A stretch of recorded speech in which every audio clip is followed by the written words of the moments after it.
Pagbasa mula sa unang sulat ni Apostol San Pedro.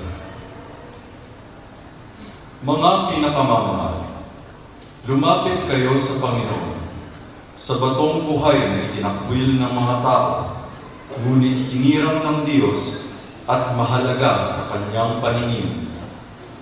Wari mga batong buhay, maging sangkap kayo ng isang templong espiritual. At bilang mga saserdoteng nakatalaga sa Diyos, maghandog kayo sa Kanya ng mga haing espiritual na kalugod-lugod sa Diyos dahil kay Jesucristo.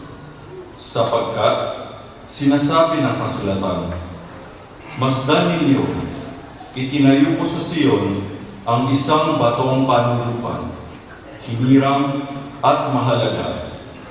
Hindi mabibigo ang sinumang nananalig sa Kanya. Kaya nga, mahalaga siya sa inyong mga may pananalig. Ngunit sa mga walang pananalig, matutupad ang nasa kasulatan.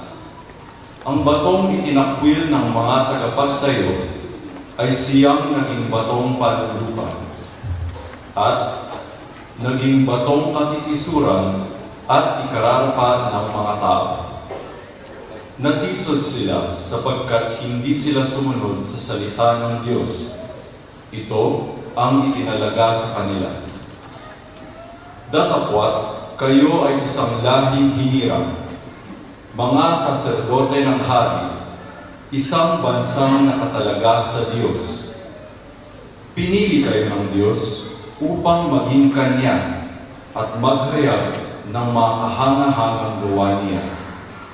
Siya rin ang tumawag sa inyo mula sa kadiliman, tungo sa Kanyang kagilagilalas na kaliwanagan." Ang salita ng Diyos. Salamat sa Diyos.